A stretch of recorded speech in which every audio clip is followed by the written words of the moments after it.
Hello, everyone. My name is Don Cavanaugh, and here's a topic about the Squat University post claim that flexion and extension should not happen in squat and deadlift, and that there's a back pump sensation that's caused, and it's evidence of technique failure, potentially causing long-term damage. And they mentioned the lift, squat, deadlift, and RDL, I believe. Chris Duffin defended the claim in a post later and had a list of citations, the books and papers. Many textbooks, like a dozen textbooks, like 100 papers were printed in this.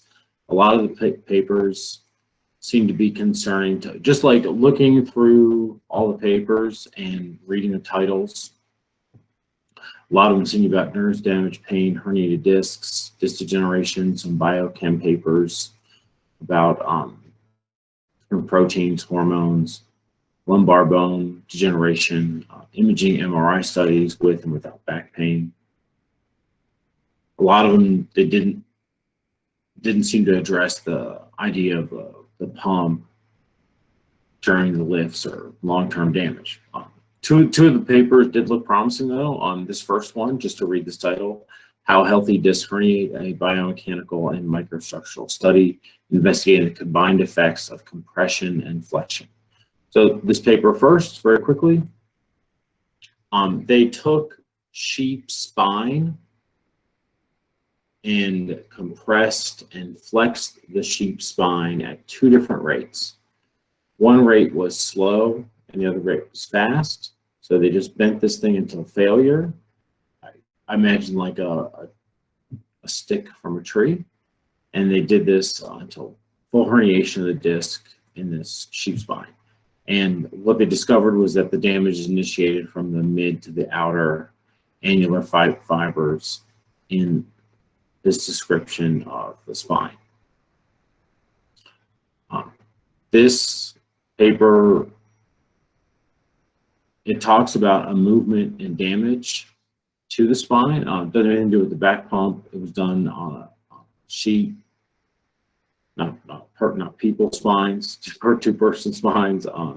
Is just a 1 degree flexion of the spine. A back pump, I think, would be from a repeated flexion and extension events. So this was just like a one directional flexion here. This is not a long-term study damage, which I think was part of the original Instagram post from SquatU University about long-term damage. It's just like a traumatic event, just until failure. And doesn't have anything to do with the lifts mentioned in the post either. The other paper is about tactile acuity, just to read the title, Tactile Acuity and Lumbo-Pelvic Motor Control in Patients with Back Pain and Healthy Controls. So they had people with back pain and without back pain, and they did 2 tests with them.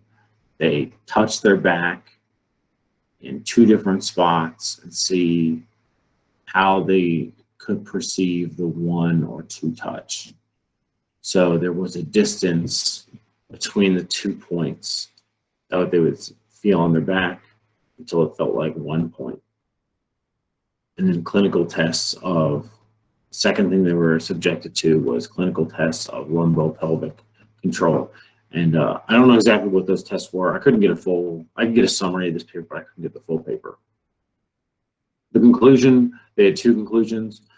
The one conclusion was that there's a direct correlation between the 2. As you lose that touch sensitivity in your back, you score worse on the clinical tests of control of the lumbo-pelvic motor control. And they also determined that people with back pain scored worse on these tests. This paper here, although interesting, I don't think has anything to do with the discussion of, again, with the back pump.